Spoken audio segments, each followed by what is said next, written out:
Okay. So next we have Beast Wars. Very Yeah. exciting. So the big return of Transformers in America. Mm. 10 years later. Beast Wars is very special. The first 13 episodes of Beast Wars are pretty unimpressive. It feels so much more like just a typical Saturday morning cartoon. There's schemes of the week, plots of the week, weird situations that happen, and it feels kind of dull and robotic. But then suddenly something clicks into place, and the show just leaps into something far beyond. And then it doesn't just hold that, but then it takes the next step beyond that to become The an greatest cartoon of all time. yeah. So it's a dramatic leap of exponential greatness to the Yeah. point where The point where we don't need to say anything more. I can just put it in the number one position. There we go. It's Beast Wars, right? Right. Beast Wars is phenomenal. Yeah. Yeah, Yeah. Dinobot, one of the greatest characters in the whole franchise. One of the greatest story arcs. yeah. Yeah. You could spend all day just talking about how great Beast Wars is. And we have, and we will continue to do so. Yeah. Yeah, So then we have Beast Wars 2, the Japan's solution to needing more Beast Wars. We'll make our own Beast Wars, anime style, and it's not as good. Beast Wars 2 is so bad because it really feels like it was a show made without any kind of plan. It was made in a rush. It was made because we need more Beast Wars. We've got to make it very quickly. The animation clearly had very little time. Uh, it's yeah, So, it's rough. like, Beast Wars is such an amazing show because every single character is given such care and consideration. And every time two characters interact in a conversation, it feels like someone actually thought about how these two people would actually speak to one another. And Beast Wars 2 collapses into the worst television where it doesn't actually matter who is talking to who. It always comes out in the most generic, Yeah, uninteresting, we go we boring go we dialogue. go into real cliches and boring archetypes and tropiness and and racism, Yeah. some racist Japanese tropes and So there's the kind of absolute bottom of the barrel trash television that lazy parents rely on because if you need a babysitter, you just put your kids in front of the screen and then they'll just watch it and it doesn't really matter how bad it is because the kids are entertained and you can go do whatever you need to do. Beast Wars 2 is that type of cartoon. It is awful and it's not until the last like 10 episodes that suddenly something something finally kicks into gear. happens. It's still better than Headmasters. And I think there is a lot more interesting characters in it than Headmasters. We still love a lot of these characters. I mean, we love Lyra Convoy. He's an iconic Yeah. convoy, prime type of character. And Starscream is great. you love Starscream, yeah, yeah. And He's of course, Megastorm. Megastorm, yeah, yeah, yeah. Little brother of the main villain, Yeah. Galvatron, and yeah, he's the Starscream of the show. Basically, even though Starscream's in the show, Megastorm, who looks like Megatron, is the Starscream, Yeah. and he's a very fun character. He's a very interesting character, and I mean, there's a lot of potential in most of the Yeah. characters, but it's not really utilized. Moon is a cute, Moon fun is cute. character. Yeah, The show is weighted down by these irrelevant arcs. yeah, yeah. Well, there's a lot of introducing lots of secondary characters arcs. The Insecticons that just seems to go on forever. Yeah. So many Insecticons. If only we hadn't made so many insect beast toys in the original Beast Wars toy line, because this show is primarily just utilizing all the toys that weren't utilized in the Beast Wars cartoon, with a few new toys like Lyra Convoy and Galvatron, who are really cool. But so many insect toys. Yeah. So where do you want to put this? This is mid. Mid. It's the head of Headmasters. And then we have Beast Wars Neo, the sequel to Beast Wars 2. Mm. And it was not often we get a sequel in Transformers, Yeah. and it's not often they're very good. But this one is definitely superior to Beast Wars 2. Yeah. Although it isn't really that much of a sequel, really, because we basically don't see any of the original cast much at all.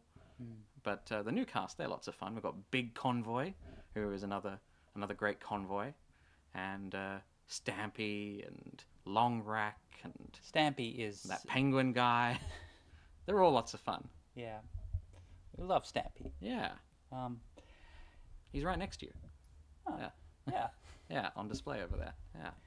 So, the first half of Beast Wars Neo feels a little bit frustrating because we are following a certain formula of going to different planets. Yeah, and we're searching for the things. We've got to find the things. Things, Each the- episode, we've got to find one of the things, collect the things, and then things can happen. But then, once we've collected the things, then the greatest characters appear, the Blendtrons, and Yes. suddenly things get dangerous. Things get exciting, yeah? yeah, And they've got a wicked cool theme. yeah. It's so rare to get a villain that never loses their cool, that never has silly moments, that is just always on all the time.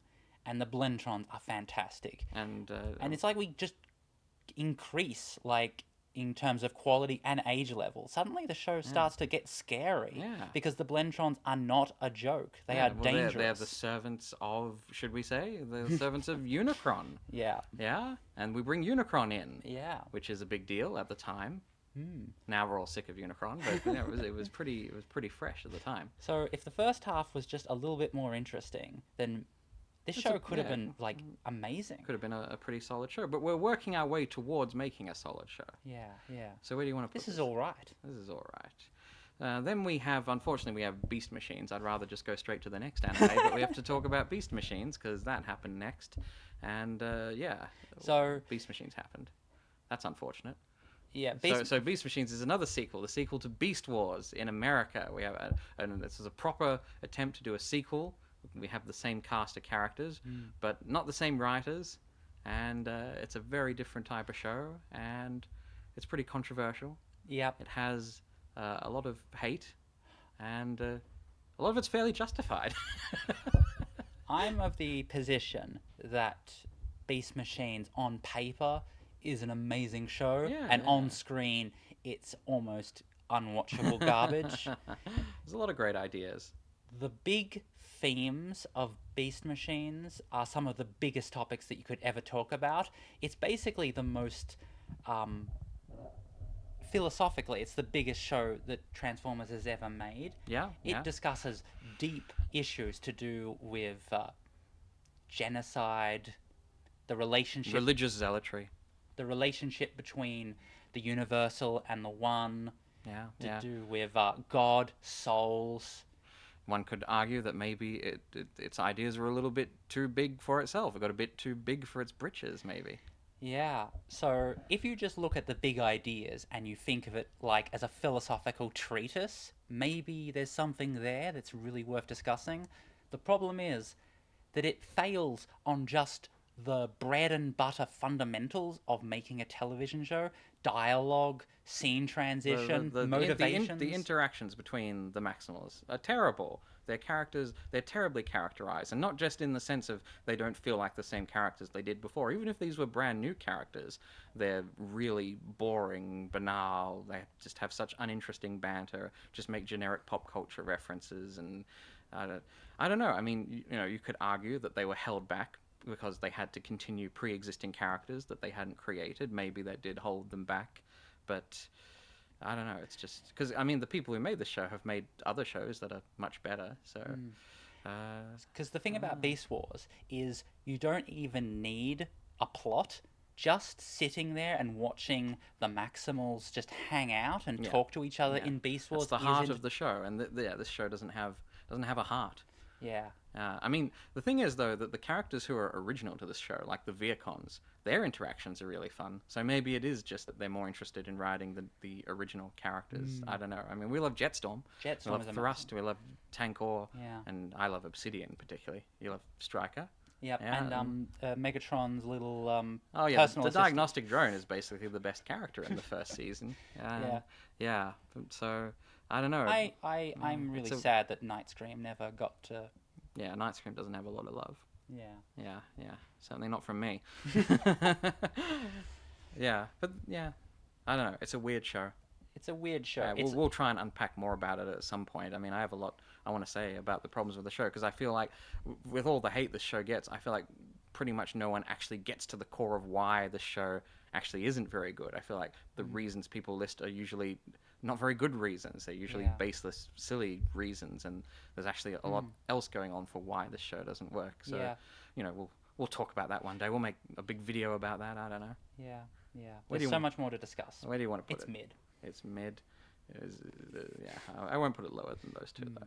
So then we get to a good show, Robots in Disguise, 2001, known as Car Robots in Japan. So this was a big moment, a big change in the franchise. Beast Machines had failed, nearly killed the franchise. We've nearly killed it a second time, and we've got to take emergency action. We have to take some time off to develop a new idea. We need something to fill the gap. So for the first time ever, we're going to port over a whole show in Toyline from Japan and dub it into English. We've never thought of doing this before. So this would have been an exclusive show to Japan, just like Beast Wars 2, Beast Wars Neo. It's basically a continuation of what those shows were building on in terms of its structure and its vibe and everything. But instead, it takes on a whole different feeling because it gets ported to America. And it's definitely a better show than those two. It feels like with each of those two shows, we're getting a stronger show. This show is a very solid show. I mean, it has some weaknesses, and the story does kind of fall apart a little bit in the third segment of the show. But it's a very solid show. It's a very fun show. It has a lot of distinctive characters. There's very little of the issue of just like generic Autobots running around. All the Autobots in this show are fun, colorful weirdos. And the villains are weirdos. And I mean, this show created some of the most iconic characters in the franchise. This created Skybite, who is one of the most beloved. He's such a huge deal. Yeah. Just recently got a new toy. Yeah. And Scourge, the first proper, what would be called Nemesis Prime, the black repaint of Optimus, the evil Optimus. It begins here. And you love Scourge. He's a big favorite of yours. Yeah. And it's a pretty solid dub. I mean, it's a dub that takes some liberties with the show. It adds some extra jokes in. It adds some extra Transformers fan service, Easter eggs, and it does a pretty good job. It's a Saban dub, so it's got the Saban sort of cast of voice actors, people from Power Rangers and Digimon, and they're all a real fun lot, and they do a fantastic job. Neil Kaplan playing Optimus, trying to do a sort of Peter Cullen-esque impersonation, but he makes it his own thing, and it's really good. Yeah. Yeah. Skybite, brilliantly played by Peter Spellos, who we lost a little while ago. Very sad. Yeah. Yeah. Robots in Disguise. Yeah. So one of the things that always comes up in the forums and Reddit and so on is the question of how do you introduce a newbie to Transformers? And you think this is the show to do that with? I think this is the show to do that because And you're crazy for saying that. there's so many shows that have so much baggage because the shows appear to assume that you know about Transformers, and that's why they just leap off the premise and just go from there. And then you could watch G1, but the problem is that because of the way that G1 operates, and if you're not familiar with 80s cartoons, you might find it alienating. Yeah, it could be a bit of a culture shock. Whereas Robots in Disguise is more modern. It's got a much more of a modern style of storytelling, so it's easier to deal with on the first look. But it is very anime, and that can be a turnoff to some people. It was a big turnoff to a lot of the adult fan base at the time, how anime it was. That were like, we have chibi moments, a lot of chibi moments, sweat drops and pratfalls, a lot of anime-isms, which I think is much less of an issue now because, anime is so much more mainstream in our culture than it was 25 years ago. But that can be a turnoff for some people. It is more comedic, especially the initial episodes. It starts to develop a bigger, slightly more serious plot as it goes along. But it is more of a comedic show. Yeah. But if you're interested in a fun Transformers show, then I think it's pretty solid. So one of the the overarching thematic questions that all Transformer shows has to deal with is how much lore do you actually have in your show? Because on the one hand, lore can be really fascinating because it makes the show feel unique and special against every other cartoon show that exists. But on the other hand, lore can be really alienating and confronting because it's weird and it's something you don't understand initially, and you just think, I It don't can want. really hold back a show, and it can just feel like you're watching a PowerPoint slide. And Yeah. And so, Robots in Disguise has made a choice. We are going to strip it down to just the basics, and then we are going to wait well, yeah, until you're ready, and then we're going to introduce more complex it is a topics good point. later. It is a good point. I mean, everything about this show, this era, is about going back to basics. You know, even like after Beast Machines, it was like, you know, beasts are dead now. Beasts have killed Transformers. We want to go back to cars and trucks and planes, Autobots and Decepticons, back to those iconic symbols. You know, there's still so much love behind those symbols, and Hasbro realized that we could be making so much more out of those symbols, that branding, putting them on T-shirts and things. So everyone wants to go back to those basics, and it's interesting. This show wasn't conceived by Hasbro as part of that mandate, but it fell perfectly into their laps. I mean, it also still has beasts in it. We have initially the bad guys are beasts, and the good guys are Autobots versus Predacons, and then we introduce the Decepticons, and it is like this perfect bridgeway point between the two eras. But also, it does feel like we're getting back to basics. It is very G1 in a sense that it's just, you know, Autobots on Earth protecting the planet from, you know, Decepticons or Predacons who are trying to steal energy, steal oil, you know, hydroelectric plants once again. And so it is funny how the show was kind of perfect back to basics, and that's exactly what Hasbro needed at the time, and it Yeah. obviously it paid off because it was enormously successful. This show, I mean, I don't really know how successful the anime was. I imagine it must have been somewhat successful, but we know that the toys sold like hotcakes. I mean, they didn't have to do anything for these toys. We just had to port over these existing toys, and, you know, do a minimal amount of changes to decos and things, and they sold so incredibly. And a lot of these toys also were not original to this line. There's a few original molds, but just like with Beast Wars 2 and Neo, there's a lot of reusing old molds. So we've reused a bunch of Beast Wars molds to make the Predacons. You know, Skybite was a shark from the Transmetal 2 era of Beast Wars, Cyber Shark, and just comes to life so much more with this new deco as Skybite. And and then a bunch of other characters are reused molds from even further back. We've got toys from G2, even from G1. We have the Combaticons, who make Bruticus, from G1, and some molds from 1986 that we're bringing in, and they're selling like hotcakes. I remember I bought them at the time. I was a kid, and I was buying them. So it was amazing, and it was too successful. We didn't have enough stuff. We had to make more stuff, so we just had to like find whatever other molds we could to just fill out the line. And suddenly we're just releasing unproduced Beast Machines toys and just anything we can throw at it. It's a crazy hodgepodge of a line. It's a hodgepodge of a show, and somehow the whole thing comes together and it works. Yeah. Yeah. Yeah. It's wild, and it really becomes a big rebirth of Transformers, and it's the stepping stone that leads to everything that would happen after this. Yep.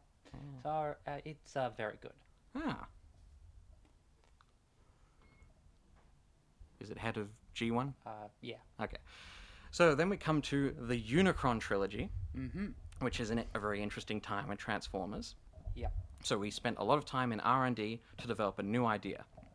We're going to go into co-production with Japan for the first time. And so we're going to share our resources. We're going to pool our resources. And we're going to have a brand new toy line of amazing new toys that are going to sell really well. But we're going to have the show be made in Japan, an anime, a 52-episode anime that's going to air across the year. And that is going to be based on ideas that we're coming up with in America, but then get translated into an anime, and then have to get translated back into a dub. And it's a crazy idea, very complicated idea, and it ended up being a little bit messy, just a tad. Just a tad. Yeah. So we start with Transformers Armada. Yep. What do we say about Armada? Where do we start? How do we talk about this? How do we rank this show? So, okay, let me start with this. In terms of the relationship between the big philosophical ideas and the bread and butter of getting a story out, it's similar to what happened with Beast Machines, because Armada tries to say some very big things about war and hatred and WMDs and the way that death motivates people, and yet a lot of just the rudimentary dialogue, scene interactions feels so boring. Sometimes Armada feels like it is more of a philosophical treatise than an actual cartoon. But also, this philosophical side of the show really develops as it goes along. I mean, initially it starts out feeling, because this is basically the idea of this was it's G1 2.0 is the G1 for the next generation. So we go again with the basics of it's Optimus versus Megatron. There's Starscream again. For the first time, it's those classic looking characters together again. No Bumblebee this time, but we have a Bumblebee kind of character in Hotshot. And so initially it starts off, just kind of generic adventures episode to episode, the characters just having battles, but with the new element, we're fighting over this new concept, minicons, these tiny transformers that everyone wants to have because they can upgrade themselves, they can give them extra powers. So each episode we're trying to find a minicon, capture a minicon. But basically that's what the story is like. The first 13 episodes, they do end up feeling very generic. But as it goes along, it develops into this much grander story. Like the way this show shifts and changes over the course of it is probably bigger than any other show in Transformers. Just the sheer changes it goes through, and it does, develop into a much bigger philosophical anti-war story. I mean, it probably ranks as the best attempt to try and tell an anti-war kind of philosophy in Transformers, even if it doesn't completely succeed at it. Its aspirations are fantastic. Yeah. And there are some truly incredible characters in this show. I mean, a fair few of the Autobots do end up feeling quite dull, but, Hotshot, his journey in the show is pretty standout. It's a lot like Hot Rod, Rodimus back in season 3 of G1, but done so much better, so much more nuance.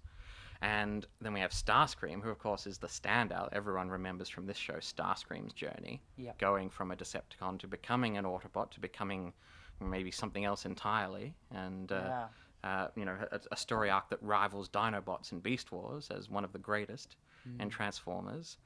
And the story of the minicons is an incredible story as well. They're an incredible idea. They don't get to talk in the show, which is unfortunate, but they're an incredible concept, both as toys and as a storyline, and they were phenomenally successful, a part of the show, and they've continued on in various other shows as a concept.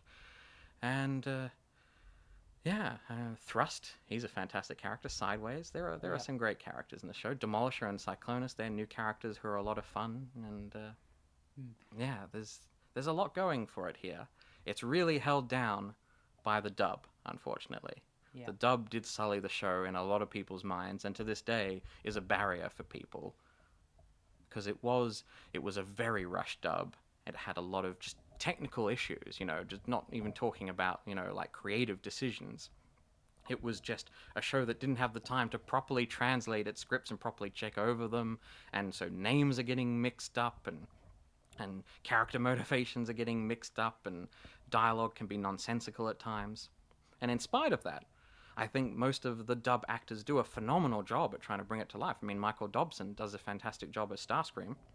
He's a big part of the reason why people love his story. So it's a really interesting one. It's a real mixed bag of a show, but we've got a huge soft spot for it, don't we? Yeah. I think that...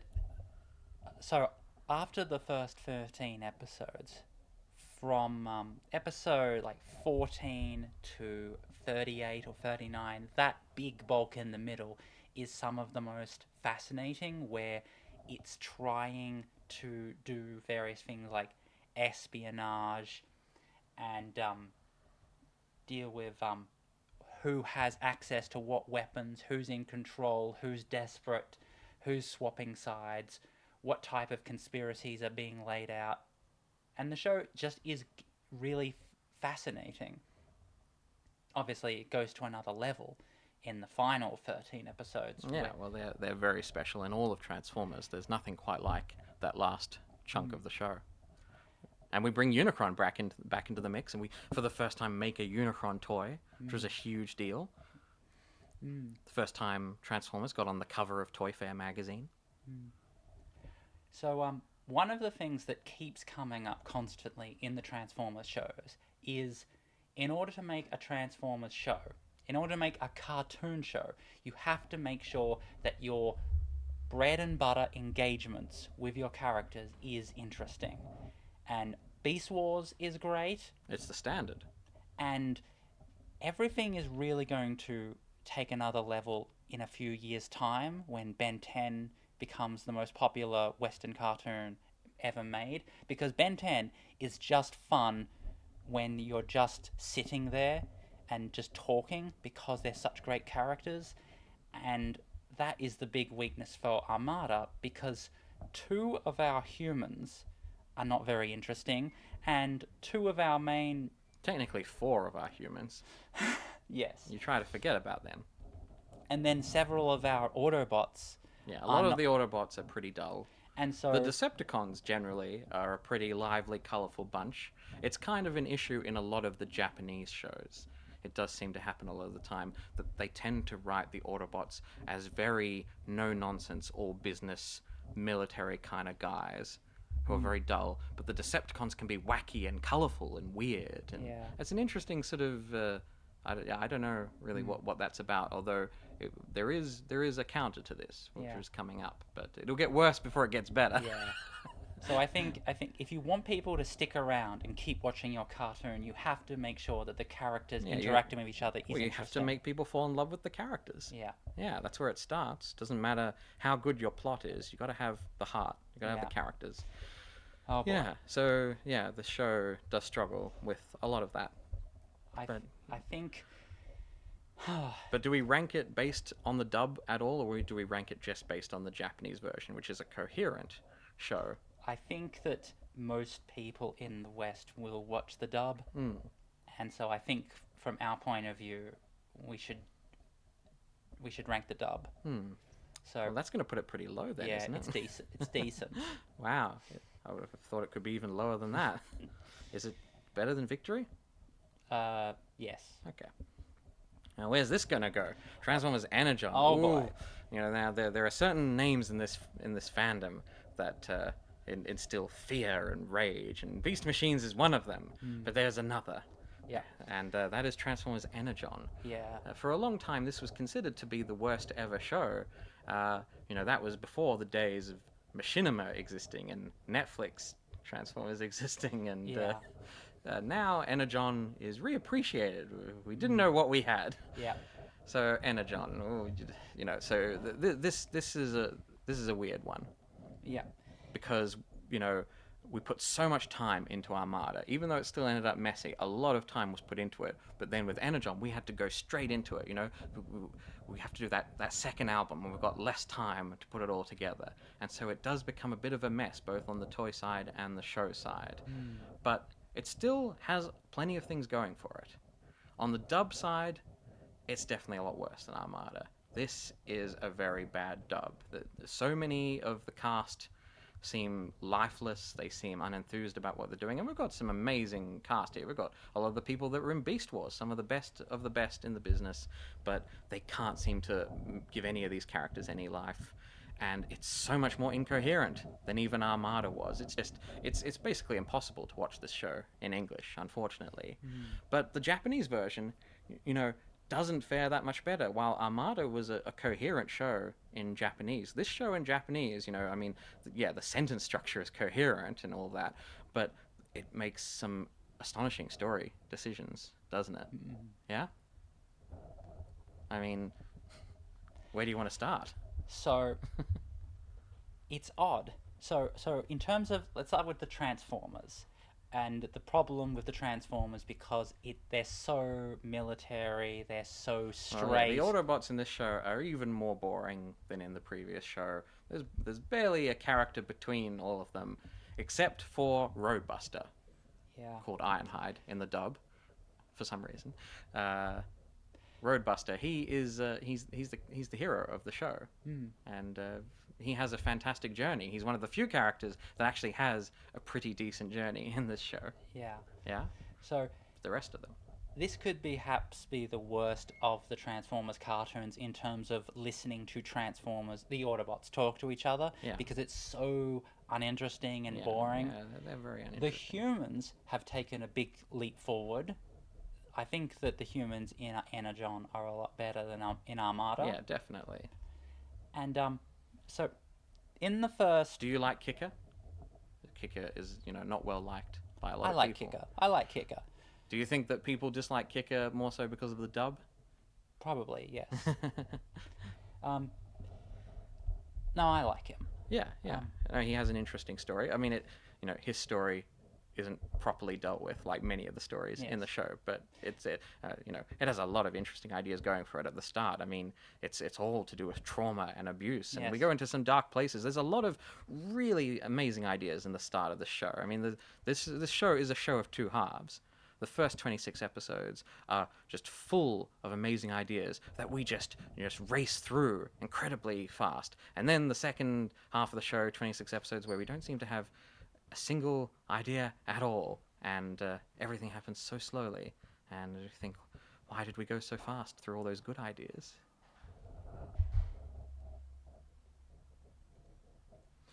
So yeah, basically, a show of two halves, and the second half is pretty bad.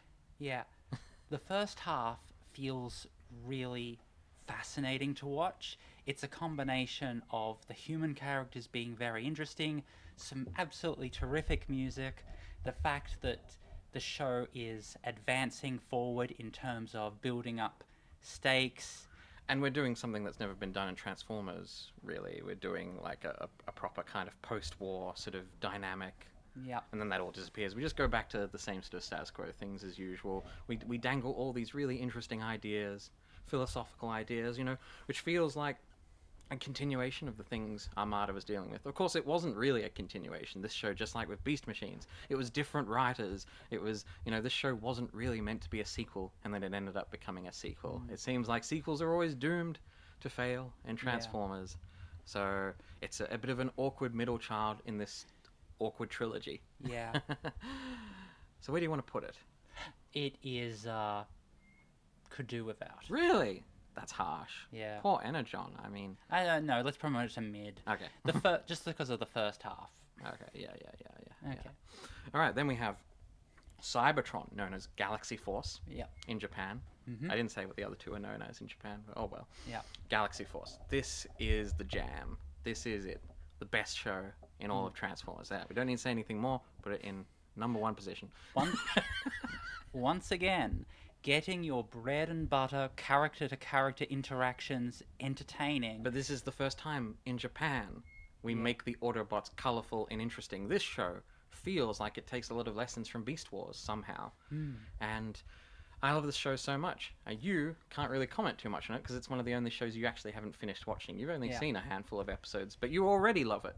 Yeah. And Like- a lot of shows take a while to get started. They take a while to, to really make you feel like this is a solid show. I mean, even Beast Wars, the best show ever, Beast Wars took a while to grab you. Yeah. But this show, immediately. Yeah. Best first episode in Transformers, right? Yeah. We destroy Cybertron. Episode 1. Brilliant. Brilliant way to start. Yeah. So many fun characters. Brilliant characters. Vector Prime, such an iconic character. Landmine, Jetfire, Australian Jetfire. Love Aussie Jetfire. Yeah. Scattershot. This version of Hotshot is so adorable, so different from the previous Hotshot. And the human characters, they're so wonderful. Aren't they the best humans? Yeah, In yeah. Transformers, Kobe, Bud, and Laurie. They're the best. Yeah. They're the GOAT. And the villains, Megatron and Starscream, basically just two villains, at least initially. We've just got these two uber powerful, uber scary villains. This incredible Starscream. I'm not talking about the dub. I'm not going to talk about the dub. But in Japanese, Starscream is so cool and so scary. Yeah? Yeah. And it's just, I mean, I can't talk about too much else because you No. haven't seen the rest of the show. There's so many other things to talk about. But I'm telling you, it's the best. It's brilliant. Yep. Yeah? And it has a solid dub, a terrific dub, a dub that's very different from the Japanese version. They're both great in different ways. I like different things about them. If I put the two together, the show becomes even greater than the sum of its parts, and maybe it beats out even Beast Wars. So I'm ranking it. I'm making executive call. I'm putting it in number one position. Yeah. There you go. That's the Unicron trilogy. That was a very interesting time. and we had a bit of a blip with Energon, but overall, it was a huge success for the brand. Yep. The brand was making so much more money than it ever did before, and now we had the ability to get the attention of Steven Spielberg and get the ball rolling to get a live-action movie, which, as everyone knows, was an enormous success. Those movies made so much money, and that money got pumped back into the brand to result in the era that we're coming to now, where we come to the likes of Transformers Animated, a bold new shift in Transformers, a radical new art style, a new ethos for Transformers. Transformers with character. What if they're not blocky robots? What if they are dynamic shapes? What if curvy, weird, skinny, chubby, weird, different shapes, and they're just full of character. They're really fun and colorful and bold. It's like, what if we make Transformers as fun as it could possibly be? That's animated. And I mean, it's pretty much all down to Derek J. Wyatt. The sadly lost Derek J. Wyatt, a genius art director of the show. Yeah. Yeah? So finally, we've gotten away from making the Transformers strictly military and made them more Well, yes. civilian. The characterization of our heroes in this show, it's fantastic. They're just, I mean, it's like Beast Wars. They're just a bunch of ordinary guys, put in this position. Yeah? But this show, it's great how they are just, they really are a bunch of losers. They're just a bunch of loser repair bots, and they have to build their way towards becoming heroes. That's fantastic. Yeah? Yep. So relatable. Always start with the underdogs. Yeah? Yep. And scary Decepticons, just like in Galaxy Force. Megatron's very scary. He's huge and imposing. And because the Decepticons are so scary, we want to keep them away for a lot of the show because our heroes are too green. Yeah? Yep. And so they have to face a lot of goofy human villains. Yep. And then we can build our way towards these big epic finales where we bring in the Decepticons and raise the stakes. And I mean, yeah, this show had some amazing finales. Yeah? It had some amazing story arcs, the backstories of all the characters and the journeys they go on. So many amazing ideas. And, sadly, the show didn't get to, achieve its full potential. We didn't get the 4th season, unfortunately. But it still had a great run. It still managed to do a pretty solid job. It's a little rougher in a lot of the standalone episodes. Some of them can be hit or miss, yeah? But in terms of the story arcs, Yes. the big stuff, you love it. So one of the problems, like you said, the season openers are often really terrific. The season finales are terrific, but often a lot of the episodes in the middle are filler in the sense that nothing can change to the status quo, and so we have to have and that's the opportunity to learn about the characters, to develop them, but often it does feel like we're just, again, falling into kind of cliched archetypes. Here's the episode where Bumblebee and Sari learn a lesson for, they shouldn't be, doing this thing, and then they sort of reset the next episode, and it feels very generic and... a problem is when the human villains make second appearances and they don't actually do anything different from their first appearance. And yeah, but you never say no to more of the angry Archer. And so there are a bunch of episodes in season 2 and 3 that feel rather tired, as if we're just trying to fill out the numbers. So there's that. But it has so much great stuff going for it. There's so much goodwill behind this show. It does struggle with female characters, I think. Yes. Outside of Sari. Sari is a phenomenal character. I mean, she has one of the greatest arcs in the show. Yeah? Yeah. She's a really unique human character in Transformers, turning out not to actually be human, to be a Transformer. Yep. Going back to Master Force. And...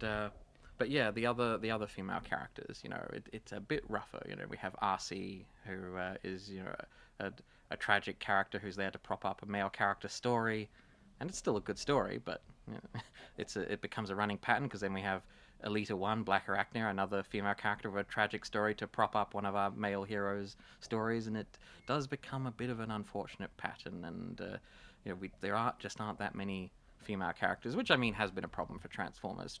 Up to this point, there haven't been enough female characters, but here they all seem to be falling into this pattern, and yeah. Yeah. The other thing about animated is that it is very approachable. Yeah, it is very approachable. It mostly does away with the lore, apart from the cube, and also There's no cube in this show.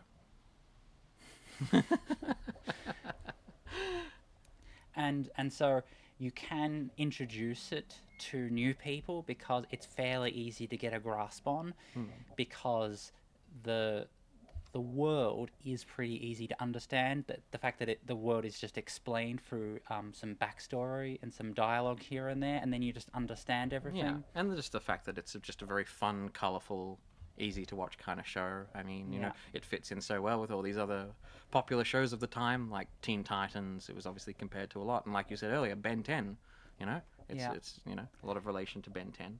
There does reach a point where you have Bumblebee and Bulkhead, who are very annoying, and then on the Decepticon side, Yeah, Blitzwing's pretty annoying. you have Blitzwing And Lugnut. and so pretty you just annoying. have people screaming There- at each other. There is a bit too much screaming in the show. The characters can be a bit too annoying. It does get a bit insufferable from time to time. But you've got so many other iconic characters. You've got Lockdown, an incredible creation of the show. We've got Wreck-Gar, played by Weird Al Yankovic. I mean, the guest stars that we got for this show. I didn't mention Lance Henriksen as Lockdown. He was incredible. And George Takei later as Yokotron. And yeah, I mean, fantastic. And Long Arm, who can forget Long Arm Prime, one of the greatest characters in all of Transformers. Yeah, fantastic. Sentinel Prime, played by the Tick, Yep. looking like the Tick. Yeah. There's so much great stuff in this show. Yeah. Yeah. Wish we could have gotten that season 4. Yeah. Then who knows where we could have ranked it. Yeah. But where are we going to put It's it? very good. It's very good. It's very good. I lost it. How very good is it? Somewhere. There? Yeah. Okay. That'll do. What? Oh, wait. What did I do? Oh no. Oh no. We lost Master Force. Mm. Master Force was. Master Force is very good. Yeah. Yeah. How did that Okay. happen? Mm. Oh. All right, then we come to Transformers Prime, responsible for killing Animated and then, you know, walking in the glory of its ashes. Is one way to look at it. Yep. Transformers Prime is a hugely iconic show in this franchise. I mean, these days, it's probably the most iconic show that the franchise has. There's a whole generation of kids who are now adults, which is scary, who grew up on this show. You know, Yeah. I remember when this show came out. Didn't feel like that long ago, but no, it was 15 years ago this show came out. It's actually very old. Yep. And so this was a huge point in the franchise where we really dared to dream big. So Hasbro is gonna have their own network, the Hub. It's a crazy idea. A bit too ahead of its time, maybe, but a really unfeasible idea. So we got to kill Animated because that's owned by Cartoon Network, unfortunately. And so we have to make a new show for this new network. And now we've had 2 movies come out. The second one makes even more money than the first one. We've got so much money. We're going to try and make a really expensive cartoon. A really expensive cartoon.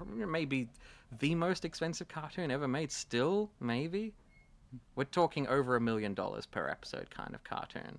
We're talking 65 episodes. It's crazy. So we're going back to a CG cartoon, the first full CG cartoon since the days of Beast Wars and Beast Machines. And, you know, Beast Wars was an incredible looking show for its time. But this show, you know, takes things to new levels in terms of the visual quality. You know, at the time, its biggest kind of rival was, you know, Star Wars: The Clone Wars, which obviously that's a show with a lot of money put into it, a lot of development, and that's a very good looking show. But this show, I think, it looks better, yeah, and it rivals movie CG animation, and I think even to this, you know, still now 15 years later, it hasn't really aged at all. I mean, there's a little bit of iffiness in some of the early episodes, but you look at the later episodes of the show, the final episodes, Starscream has got so much emotion in his face. He's practically emoting his way right out of the show. He's like coming out of the screen. It's insane. You know, the animation in the show is phenomenal.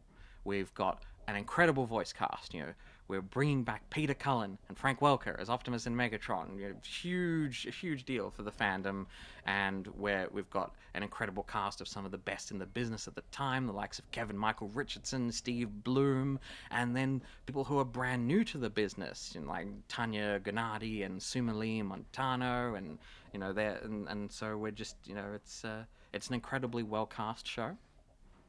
Yeah, and we're also kind of daring to make it a bit more mature than Transformers cartoons have ever really been. We want this to be slightly older, maybe sort of 12 to 15 kind of age range, to show that the parents can watch with their younger kids, that it can appeal to all kinds of different age groups, can appeal to the nostalgic parents who liked G1 back in the day, and appeal to a new generation, and it does seem like it succeeded fairly well with that.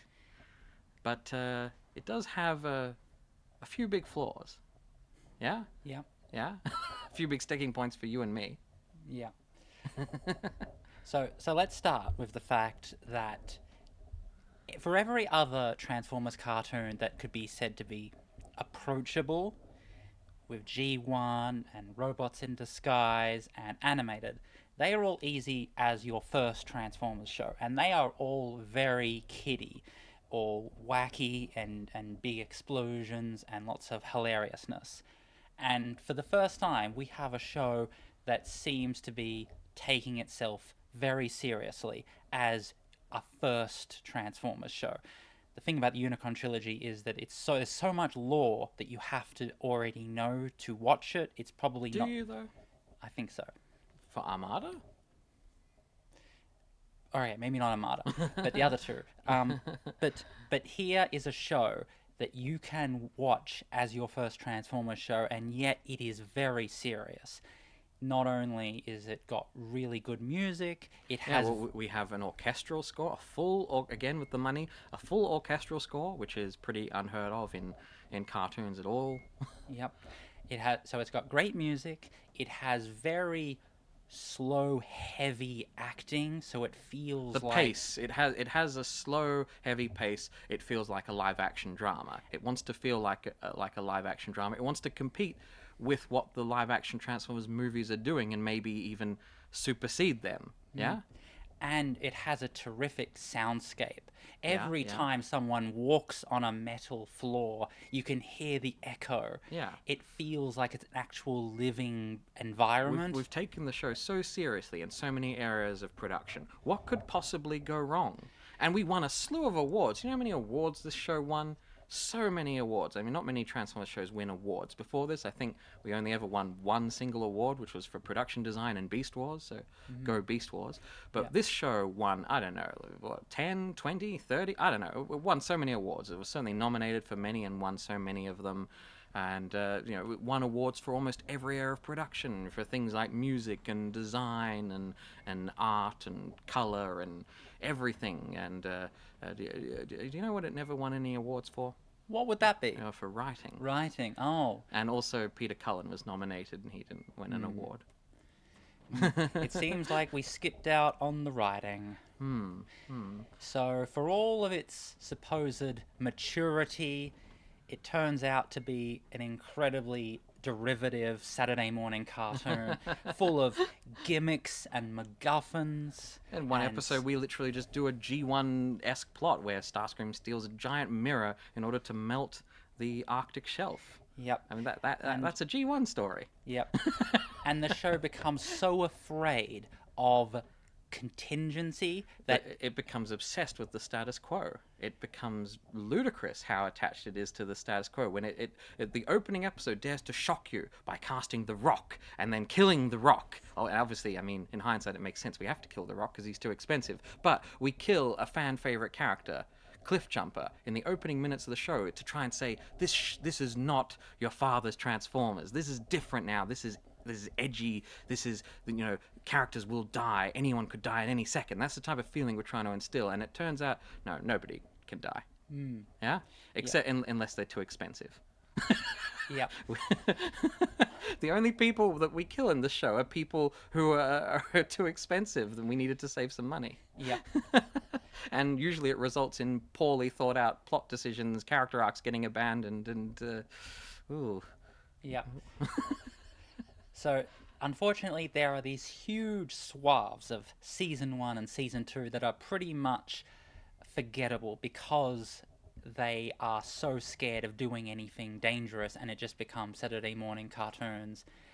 And then at the end of season 2, we dare to have an incredible cliffhanger, an incredible finale that feels so dangerous and feels like this is going to change everything. And then we do our best effort over the early episodes of season 3 to restore everything back to the way it was. Yeah. The only Oh, boy. times that the show becomes epic are when we have multi-part serials, and they are not very often.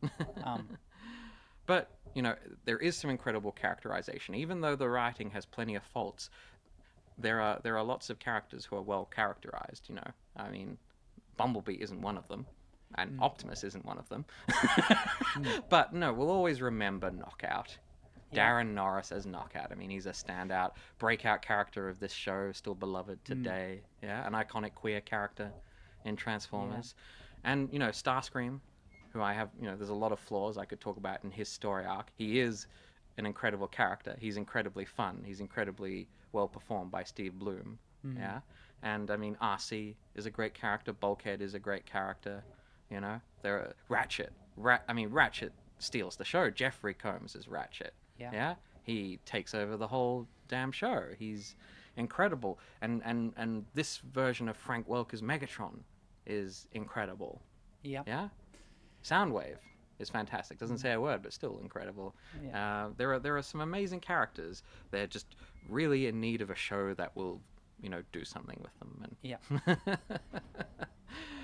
So one of the things that I find most fascinating, so just to compare it to the other shows like Energon, where we have people who are soldiers and they always speak so straight and dull, and they are just boring to listen to. And the innovation that Prime invents is slang, military slang, where RC and Bulkhead can talk to each other as soldier to soldier, and yet they don't sound formal. It feels much more relaxed. It feels like we've actually figured out how soldiers can actually talk to each other without it being incredibly dull. I mean, yeah, the weird thing about this show is it feels like you want to remember it more for the character interactions, even though this show had these aspirations of an incredible epic plot with all these different threads going in different directions, and yet none of that ever really worked. We'll remember it just as kind of like a slice of life show where characters just have fun interactions. It was better at doing that, and that's not what the show was designed to be. It was, of course, the show was also held back in a few ways. It was held back by being an incredibly expensive CG show, which meant we couldn't have many characters. We have this town of Jasper, Nevada, that's basically a ghost town. There's nobody living in it. We never see any humans. It's crazy, Like, there are some advantages to doing a 2D show. Even though the animation in this show looks amazing, we can have so few Transformers to interact with each other. Early episodes is basically just Starscream talking to a silent Soundwave. Because Megatron is in a coma, and we keep killing new characters. We introduce Skyquake, a new Decepticon, and we kill him for some reason. Yeah. We kill so many characters for bad reasons, but we never kill any characters when it would actually be really good. Like Bulkhead. who we try to tease that we're going to kill in an incredible story arc, and then it turns out that no, he's in a coma. Which, okay, that could still be great. He's in a coma. That could still be a really interesting storyline, right? A lot of dramatic stakes. Traumatic for Miko. Fantastic. But no, he woke up. Okay. But he will never walk again. So that is, that could still be something. That could still be dramatic. But oh wait, no, he's healing. Oh, the next episode. Oh, we don't even remember that happened. Oh, well, I guess we're doing something else. Oh dear. Yeah, that's the show. That's the show. So it's amazing. It's got some of the best and the worst in Transformers. It's the modern day Armada. Yeah. And it was 15 years ago. Yeah. There is a very brief time where both Arachnid and Starscream are working in the Decepticons, and Megatron knows that both of them are scheming against him, and he is watching them. There's a brief time where there's all this interesting interpolitics between all the Decepticons, and then we just get rid of them all. We kill people, and we have people go solo, and we just abandon all of that. Yeah. And then it's just Knockout being funny, Yes. which is very entertaining. Yeah. So, I don't know. Where do you want to put this show? Like, it it has to belong in. it dared big. It had huge aspirations, which is, not a terrible thing. It is very good, but Like, so many people consider this to be the best, and I'm sure a lot of them grew up with the show, and I can understand that. And it is still, it is very special in the landscape of children's television Yeah. for all of its flaws. the So I don't want to be too like nasty to it is very good. It's just it like we said. It's the problem is that it's too good, isn't it? It because it's so great in so many aspects. That means that the ways that it fails seem more glaring. Yeah. Yeah, because its aspirations are so high. Yeah. There's so much more to lose. Yeah. So, yeah, I don't know if I can put it in the top category, but Put in very good. we'll put it in very good. But now here we go, Rescue Bots. Rescue Bots, the sister show to Transformers Prime, the first ever Transformers cartoon for kindergartners, for a lower age group. It was, everyone thought that this is a terrible idea. This is going to be just awful show, dumbed down nonsense for the little kiddies. And wouldn't you know it, it's the greatest cartoon of all time. There we go. Move over, Cybertron and Beast Wars. This is the number one. There we go, Rescue Bots. It's the GOAT. How did they do it? So one of the issues that I think a lot of adults get caught up in is they think that drama always involves things like arguments and heartbreak, and they think, well, kids can never have those sort of experiences, which is why kids television... It's all too safe. It's all too safe. But it turns out that drama actually it involves people figuring out how to get along. It's all about communications, relationships, which is everything that kids are doing all the time in the playground, hanging out with their friends. That's with their parents. That's everything in their life. That's where you first learn all of that stuff. Yep. And it's all here in this show, because this show there's no Decepticons. First ever show, no Decepticons. There's basically no villains. I mean, we have some villains here and there, and they're very exciting. But mostly, it's not a show about goodies versus baddies. It's a rescue team on a small town on an island, a secluded island that seems to have this amazing capacity to have incredible disasters.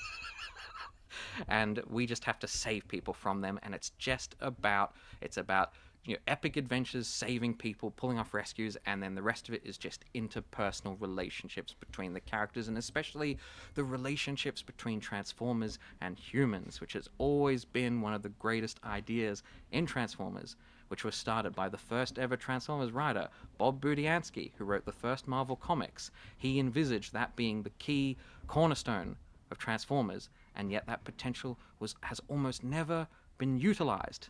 And here it reaches its fulfillment. Yeah? Yeah. And it's amazing. It's an incredible cast. The characters are amazing. The voice cast are incredible, and it's so well written. The show is, the drama of the show is so brilliantly done. It's never cliched. It's never contrived. It's always real. It's always down to earth. It's always brilliant. You believe in these characters. You care about them. You get there are some episodes you get downright emotional. There are some there are some episodes of this show that make me cry, especially involving the dad. Yeah. The dad, one incredible character. Chief Burns, Charlie Burns. But also, it's one of the funniest shows. It's so funny. It's so amazing. Remember those lobsters? Remember those lobsters were flying everywhere? Remember Doc Green with his DeLorean? Remember that line when what's the name of the bulldozer? Not Bulkhead. What's the green guy's name? When he says, "Love the Doc. Keeps us busy." The Doc is the cause and solution to most of our problems. Yeah. Boulder, that's his name. Boulder, yeah.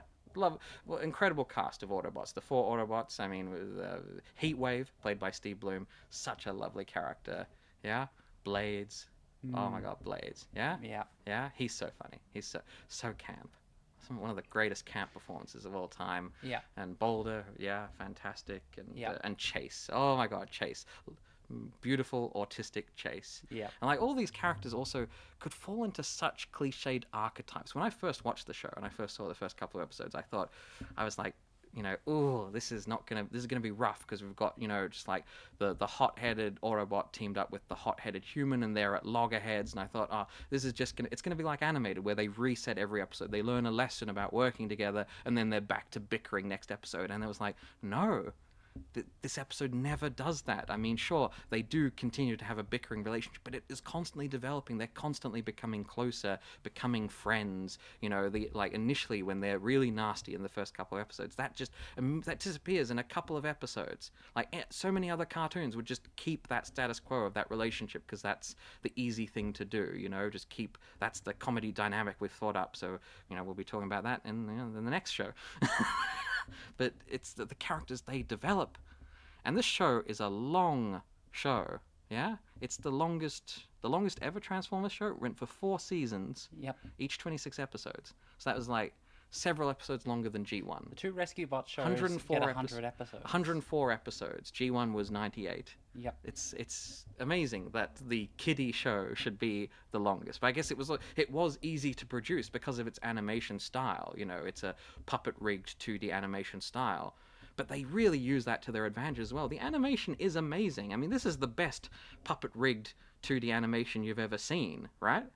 And as it goes along, they don't stay static. Just like with the writing, with the characters, the animation develops. They keep on just adding more assets and adding more movement for their characters. And by the end of the show, you're just like, this is breaking out of the bounds of being 2D puppet rig. This is amazing. I can just praise this show till the cows come home.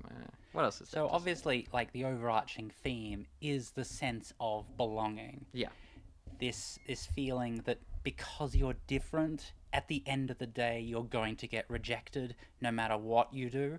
And so then when you do get accepted, there's something very special that warms your heart. Yeah. And so when they decide to make the move to tell everyone in the town that they aren't just inanimate robots, that they are living creatures, and they get accepted. Yeah, it's a big moment. I mean, and it's the sort of thing you could have expected the show never to do that. Again, the status quo, to keep the secret, but we actually make that shift, It's fantastic when we do things like that.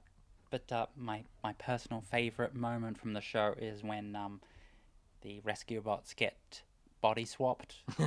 And so we have Blades in the body of Danny. Yeah, yeah. And he gets to try He really gets to show us how camp he is in that episode. Well, what you were saying about being accepted, just in the first episode, I got emotional just in that very first episode when they start bonding with Cody, who feels like he doesn't belong in this family, and then when they reveal that who they are to the rest of the family, that they're not just machines, and Heatwave says that Cody's one of us. You've got to accept him, and he's the only reason we're even giving this place a chance. And the relationship between Cody and Heatwave, that gets me a little teary just in that first episode, and it's just early days there. This show has a power over me. I don't know. It's this show shouldn't make sense. You shouldn't be able to make a show this good for this type of a show. It defies all logic. I mean, it's better drama than pretty much every other Transformers show. Many people will not believe me. Many people don't want to give the show a chance because they're too fragile about their adulthood. They don't want to watch a kiddie show and it's got no Decepticons. It's got no plot. It's got no threat, and they don't know of the greatness of the ultimate villain, Dr. Morocco. Tim Curry. Oh my god, it's amazing. So unfortunately that brings us to Robots in Disguise. Again, didn't we already talk about Robots in Disguise? I guess we don't need to talk about it a second time. Yes. What is this? Oh boy. Robots in Disguise 2015.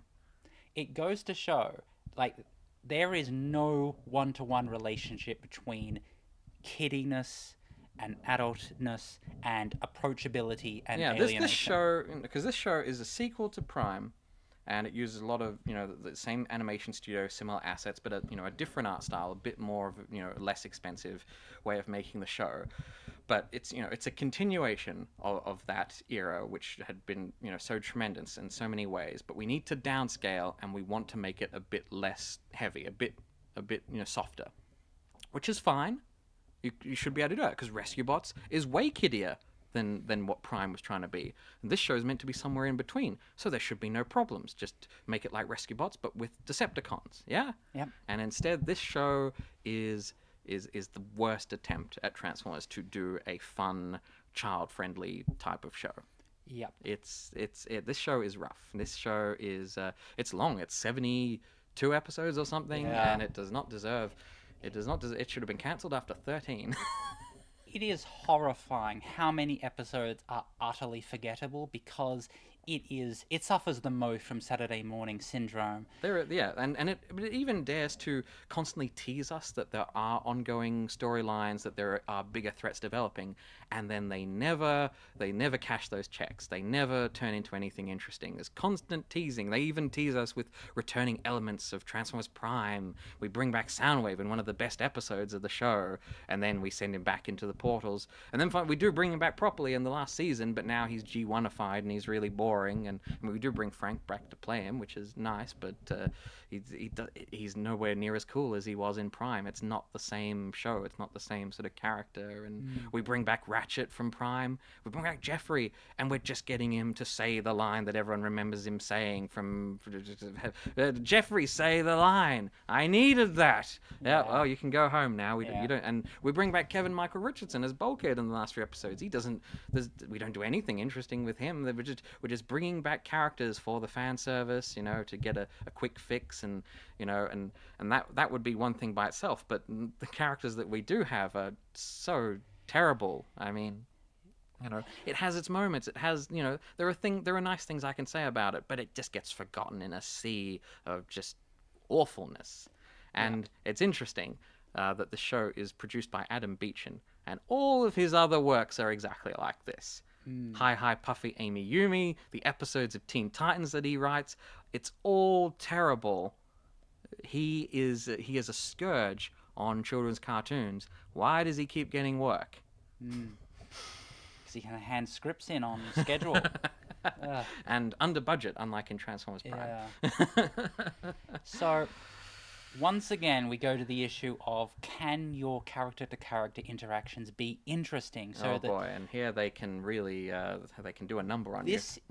And these are some of the worst. They're not boring in this show. They're excruciating. and they're so tight to the archetypes. We cannot develop in any way. We tease occasionally that a character could be developing, and it's worse than in animated, the resetting, the next episode type of thing. It's so much worse. Strong Arm and Sideswipe could be amazing characters in a different show, but they are some of the worst in this show. Yep. It's just... Bumblebee just having this one gimmick. And Bumblebee's the best character still in the show. He's the best... I think Fix-It... No, you hate Fix-It. I hate Fix-It. We all hate Fix-It. He has one great line. What was I cleaning? No, Bumblebee is the best character, and he's still, a real failure. But it is a really funny thing to have a show led by a dorky dad Bumblebee. That is a unique thing that we dared to do, and it doesn't sound something that would sell well to the boardroom. But that's what we do. That's the show. And at least Bumblebee can talk again. That's nice. Yes. And the standout of the show is Steeljaw. Steeljaw. Yeah, we love Steeljaw. Is a character that belongs to another better show. His charisma is constantly threatening to break out of this show. And from the moment I saw him in the third episode, I was in love with him. He's so sexy. We need to see him again. We need to bring him back in another show. We need to give him a good toy. I have a soft spot for the deer who the gangster accent. Gangster Antler Man. yeah, he's fun. I mean, there's a lot of fun Decepticons. This show is so creative with the Decepticons, where we have this new idea that Decepticons are all animals for some reason. Yeah. Which, even though it's a continuation of Prime, but now Decepticons are animals, but they don't turn into animals. They turn into vehicles, but they have animalistic humanoid forms. Yep. It's so bizarre. And so our main villain is not Megatron, which is radical. No Optimus and Megatron. That's amazing. Bumblebee versus the Wolfman. When we first saw that, when the fans first saw that, that was like, what is going on? Why is the main villain the Wolfman? But then he was so sexy. And there are so many colorful, interesting, amazing designs and some wonderful toys. And a lot of them didn't get toys, but there's so many. They just had so many just Decepticons popping up episode to episode, and so there was a lot of creativity put in there. You know, that's the thing I'll always remember from this show, if nothing else, and it probably is nothing else. So yeah, it's this show is rough, particularly for how long it is. Yeah. And we even do crossover. We do a crossover with Rescue Bots as well, which is wild. We try and steal a bit of their goodwill. Yeah. So Oh boy. where are we putting this? I think this could do without. Yeah, that's true. Yeah. All right. Well, I think it's going to be a lot like that from now on. Oh boy. Here so, we go. So then we have the Prime Wars trilogy, which you weren't there when that first came out. I was, and those were some rough days. People saw the first episode of that. Dink, dink, dink. That's the sound of two Transformers battling it out in space, punching each other. Dink, Yep. dink. And Combiner Wars is the first of the trilogy, and is a tie-in to the Combiner Wars toy line at the time in 2015, 2016. And there sure wasn't a lot of combining in it. This was a very bad show, wasn't it? Yeah. It was very poorly produced, and like it was basically, this is not fit for broadcast. This is like this doesn't feel like a professional product. Yeah. And you know, we're hiring YouTubers, fan YouTubers, to be the cast, and but you know, it came out with one thing, Megatron. Snarky Megatron with his cat face. People love Megatron, and he's gone on to play Megatron again, so that's nice for him. But then the second one, Titans Return, was no better. And in Titans Return, we're like, oh, we'll try and get some goodwill by bringing back people like Peter Cullen and bring in Judd Nelson, who played Rodimus back in the movie, who's now, you know, very old, but we're getting him to play young Hot Rod.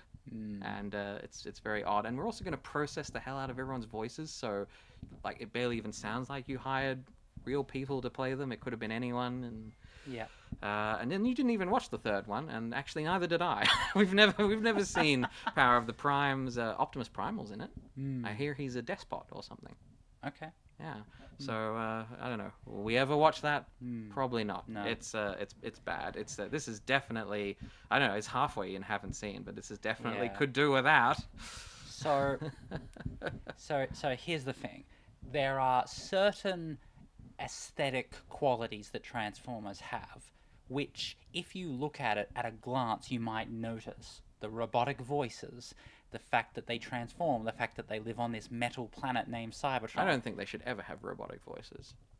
And this show is a clear indication of someone thinking all you need to do to make a Transformers show is have this aesthetic stuff, and then you just forget to make a story.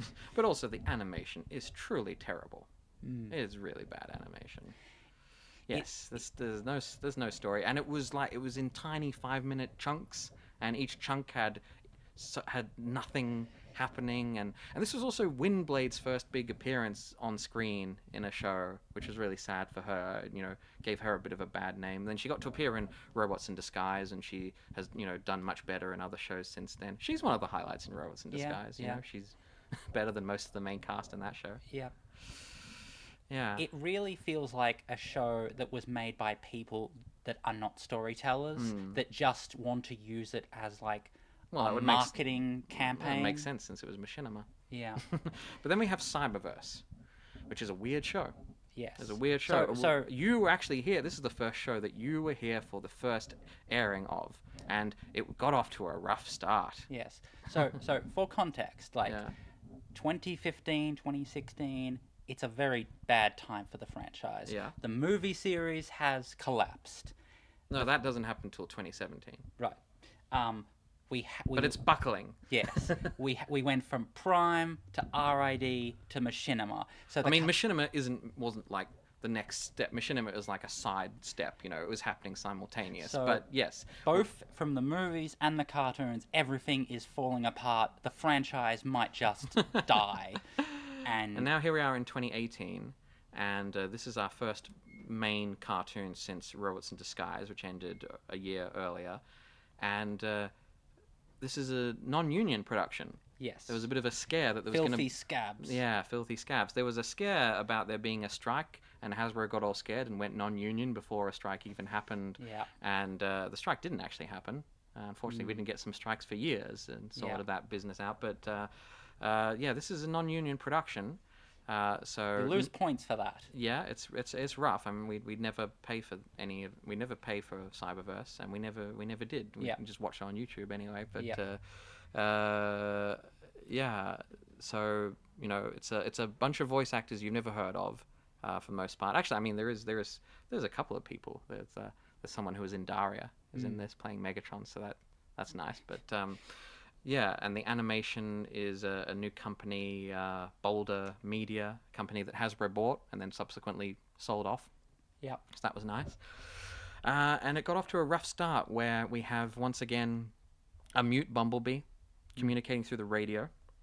So we weren't very keen on that. And it's for the first time we're doing 11-minute episodes, because now this is what cartoons are like. We can't do proper narratives anymore. We can't do half-hour shows. We have to do 11-minute shows. And so it felt like there wasn't going to be any kind of story. It's just going to be 11-minute episodes with hijinks. And I mean, we do start off with Windblade as the main character. Bumblebee can't hold down the role of main character, so it goes to Windblade. And that's great for her. This is the show where she really stands out. Yeah. And but then it's for the first bunch of episodes, it seems like every episode is just Windblade going into Bumblebee's memories, and we're learning backstory. And it seems like this is a weird way to start a show. This is just like, is this just a history lesson on Transformers for new fans? Yeah. But then after we get over that hump of all of that, we start doing an actual story, and it's a serialized story. So instead of it just being 11-minute hijinks, we use each 11 minutes to just tell a wider story. And the back half of season 1 really impressed us. We Yeah. added Grimlock, who was a really fun character, and our standout character, Teletron X, Yep. stole the show somehow. Not even a Transformer. And then season 2, the show just opened up wildly. We just started adding in characters from across the multiverse of Transformers. Lockdown and Skybite and Clobber, who is like a female lugnut from Animated. And just like... Oh. Characters, the show is so amazing. It just starts knocking things off the table.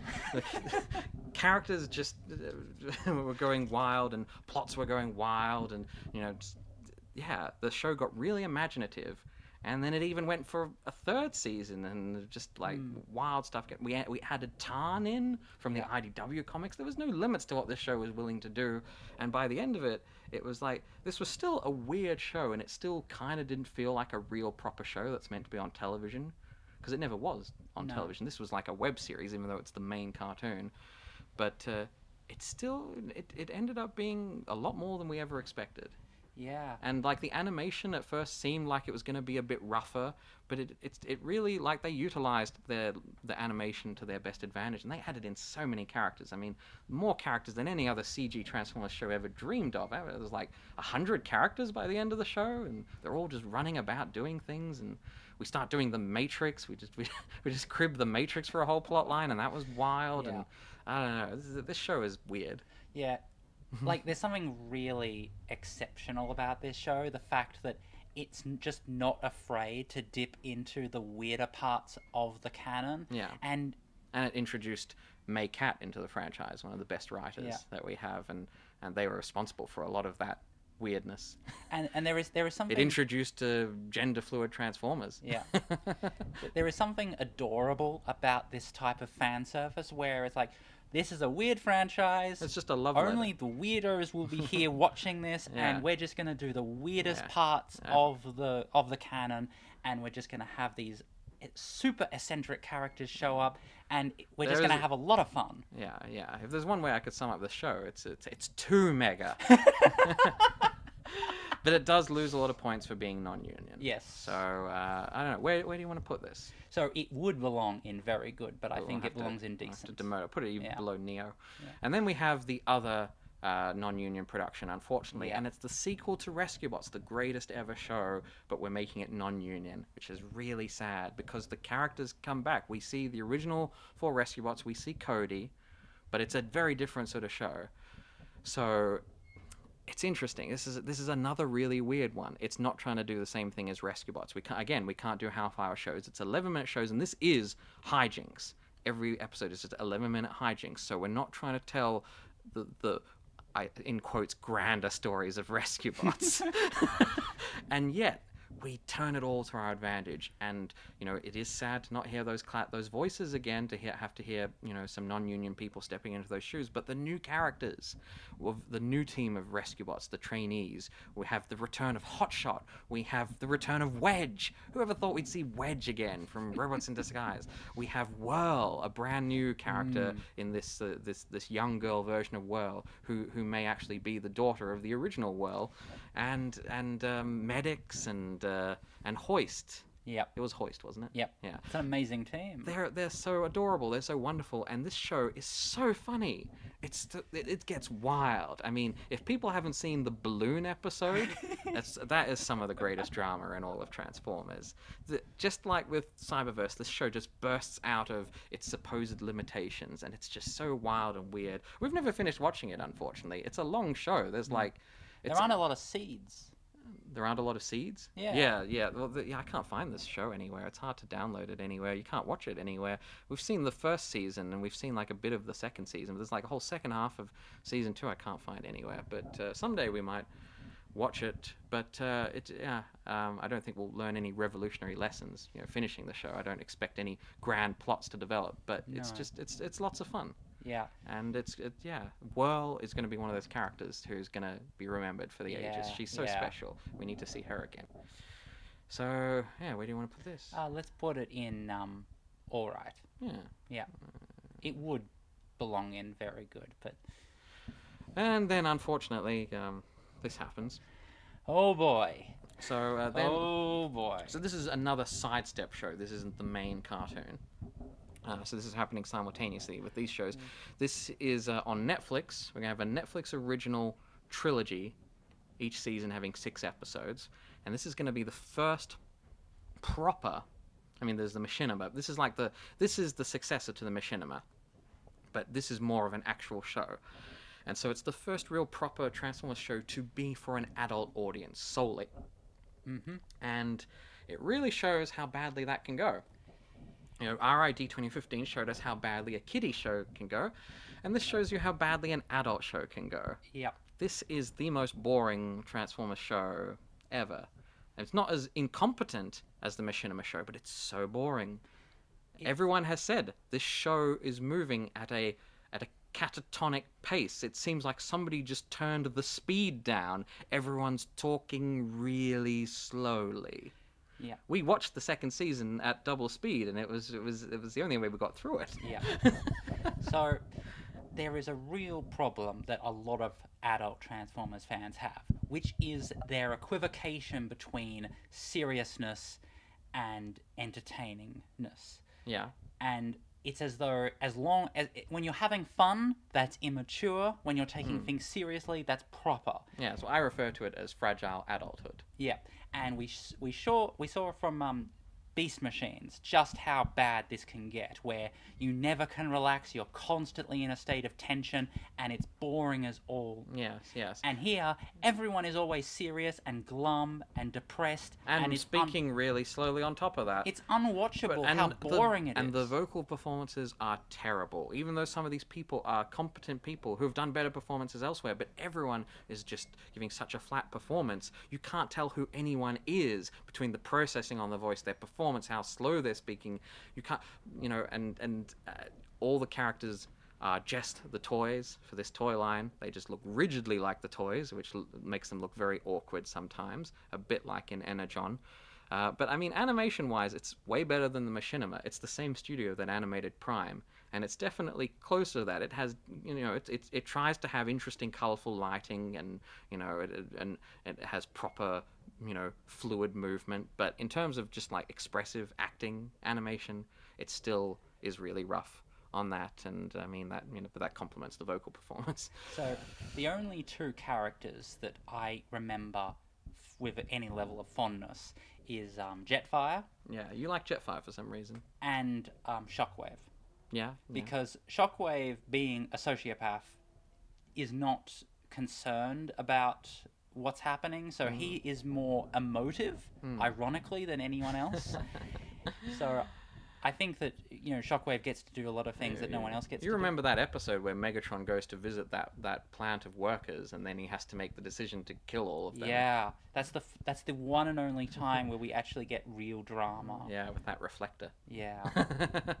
and I mean, we do bring back Elita One, who really hasn't gotten much screen time in the franchise up till now, but we don't do a lot of interesting with her. And Optimus is terribly characterized and Yep. performed in this show. Like this, and the Machinima and Cyberverse does have this new trend of getting people to impersonate. Well, it's just one guy. It's this YouTuber. They get this YouTuber fan who does a good Peter Cullen impersonation, but he doesn't know how to act, or at least he's been told rigidly to give this kind of performance, because because Peter Cullen sometimes gives that sort of performance in the modern day, and it's a really boring Optimus Prime. And Yeah, it's really depressing how badly Optimus Prime as a character has fallen apart. yeah, well, we need to get away from just trying to copy Peter Cullen. I mean, he's not going to be with us for a lot longer. He's getting on, but we need to think about doing original, fresh things. Back in the day, we had Gary Chalk's Optimus Prime, which was completely different. We had Neil Kaplan's, and we had people who could do different things. And things are changing, because we had in the newer stuff, we've had some attempts to go in different directions. So hopefully that can continue. Let's stay away Yeah. from this kind of thing. The third season Is Kingdom, where we bring back the Beast Wars cast for the first time, which was huge to me, because Beast Wars is my childhood, and it's so special to have them as new toys again, have them in a cartoon again. You can't help but get a bit of a tingle after all this G1 nostalgia for decades. And then we're getting a movie as well. We have Rise of the Beast. The Beast Wars characters are in a movie. It's a crazy time for me. But yeah, Kingdom, it's definitely the best of the three, but it's still rough. It's like And now we have to see our beloved Beast Wars characters, get. yes, We have to see someone playing Beast Wars Megatron who doesn't have an ounce of the charisma of David Kaye. I mean, Yeah. fortunately, he's not trying to impersonate David Kaye, yeah, which I guess is for the best, but he is just nothing compared. And And we try to replicate Dinobot's character arc. Which that is that was some of the most crass fan Yeah, service yeah. you've ever But seen. Maycat did write some of these episodes, and they did add some amazing stuff in, like Airazor and Black Arachnia being lesbians. Yeah. That's a great development. Let's have more of that. Yeah. So, But then yeah, at the very end, at the very end. we decided to bring in Galvatron. Well, that was in the second season, Oh, actually. okay. Yeah, Galvatron. Yeah, we bring in Galvatron. We used to do a bit of a riffing on the old Marvel Comics time traveler Galvatron, which is nice to see that. That excited me, seeing an idea that's never been on screen before, at least. It almost feels like some of the spirit of Cyberverse is still there. Yeah. The idea of just Well, being that's probably Maycat. the idea of being playful with the canon, of actually just let's see what interesting ideas we can come up with by Yeah, messing but around. like I with said, stuff. they didn't come up with that idea. Yeah. So yeah, that was War for Cybertron. We could definitely do without that. Yeah. And then unfortunately, we haven't seen BotBots. Nope. But I hear it's pretty good. It's completely different from everything else. It's even more different than Rescue Bots is. Yep. It's just little tiny. You've seen the BotBots toys. I had some of those. They're Yeah. just little tiny transformers. Toasters. They turn into toasters and things, and they're just having hijinks in this show. It's nothing to do with Autobots and Decepticons. It's just a silly show. Yeah. Could be great. Yeah. But we don't know about that. So then we only have Earthspark, Yep. which is this is an interesting We're show. in a problem because Well, we haven't seen a good chunk of it, but what we have seen was top notch. Yeah. And unfortunately, I hear that doesn't last. Yeah. The second season shifts to a different company, and things change a lot, and animation changes. I've heard a lot of bad stuff. I haven't seen any of it, but we've seen the first chunk that aired. What the first First 13. first 13 was it? I thought it was somewhere a bit more than that. I don't know. Was it 13 or 15? But anyway, we saw a little chunk, and it was wonderful. It was a huge return to form. I mean, this was the best show since Prime, and this was a big scale, big CG animation show like with Prime, and far better writing than Prime. Incredible humans, the best humans since Rescue Bots and Galaxy Force. A really adorable family. The dad, God, the dad is so Yeah. amazing. He is one of the best representations of fans in such a well-spirited way. Yeah? And the two kids are adorable, and we have these Terrans, new Transformers who are born on Earth, who get adopted into a human family. Yep. It's really sweet. We have Optimus played by Alan Tudyk, doing his own thing. Dorky dad Optimus, I'm here for that. We have Megatron, played by incredible Scottish actor. Forget his name, but he's amazing. He's in Game of Thrones, and he gives an incredible performance as Megatron, as a reformed Megatron. For the first time in a cartoon, we have a reformed Megatron, and it gets a little bit spicy when he's interacting with the mother. There's something going on between them, and I'm down for that as well. It's amazing. Optimus and Megatron as buddies working together. Which, in hindsight of Transformers 1 coming out more recently, it just feels like this show feels like such a sweet antidote to how Transformers 1 ends in such a tragic way with those two. You just want to see them together again, and then here it's like the happy ending we dream of, and it's so it's a really different spin. It's a post-war type of dynamic again, and it's we just saw a glimpse of Starscream in the last ones that we watched. We don't know what he's doing, and so there's lots of potential. So human villains again. Yeah. Mandroid. Mandroid. I love Mandroid. So, at long last, after 40 years, we finally have a show that has everything. We have terrific animation. We have terrific bread and butter character-to-character interactions. We have a developing story. We have lots of issues. We have something to say about the human condition. We have philosophy, and it has a real spirit of like a fun family show. This is something that's so enjoyable for everyone. And the thing is, because the franchise is so old, we have so much back catalogue. It means that we could do anything in terms of fan service, and we've been teasing it here and there. There's no telling where this show could go. And also we have Maycat now promoted to story editor, and very rightfully. Yeah, and we have major developments in genderqueer elements for Transformers. We have the first non-binary Transformer, which was unfortunately a huge controversy, which is to be expected, in the current landscape. But it does promote the show. we had to have these situations where people who have never watched Transformers, like Tim Pool, suddenly make these videos about how Transformers has gone woke, and you just want to tell them to go away. But we have a toy of that character where you can go into toy stores and buy a non-binary Transformer. It's so lovely. And we haven't seen much of that character, but they seem really lovely. They turn into an owl, and that's cool. I haven't got many. Is that the first owl in Transformers? Have we ever had an owl before? I don't know. I think so. So, yeah, it's a lovely show, but we can't properly rank it because we haven't seen all of it. It's over now. It's finished, unfortunately. It finished, all too soon. And now, who knows what kind of world we're in now with Transformers cartoons. It's such a weird place that the franchise is in right now, because for all intents and purposes, Earthspark should be the great flagship of the brand. And Transformers 1 as well. But they both seem to have not done what they needed to do. And now we've got just a little shitty web series on. It feels like we've learned all the wrong lessons, and we're going to go back to another rather dark period. Or even worse. I don't know. Who knows? I don't like to be too doom and gloom. But I don't know what is going to happen. Or we're in for 5 more Michael Bay movies. That's going to happen. I don't know. It's such a shame that Bumblebee and Transformers 1 and Earthspark did not get to become the raving successes that we were hoping them to be, because that would have steered the franchise in a much better direction. But so where are we going to put this? Because, I mean, if the whole show is like what we've seen, then it would obviously be in the top category. If the whole show is as good as what we've seen, it would be the greatest Transformers show of all time. Maybe. I mean, Cybertron is pretty special. Nothing can quite top Cybertron for me, except apparently Rescue Bots. Yes. I think we should change that. Yeah, there we go. Look, we've only watched the first 15 episodes, and I think it belongs in favourite. Ah, okay. Yeah. We'll put it at the very end of the favourite. Of course, if we watch the rest and it turns out to be as bad as it will... As bad as Energon?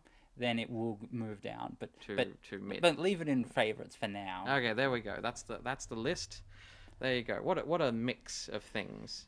Yeah. It's amazing how many things in the last decade have ended up in could do without. Yeah. Well, it goes to show that this is such Honestly, Uh, I'd put Headmasters and this could is do with such that. a weird franchise. The fact that we can go from one of the greatest cartoons that will ever be made to one of the ones that should never have been aired on television, and then go back to another great show. It just is such a schizophrenic franchise. So, yeah, Ah, all of the Transformers cartoons. yeah, but nothing will ever top Galaxy Force. Probably not.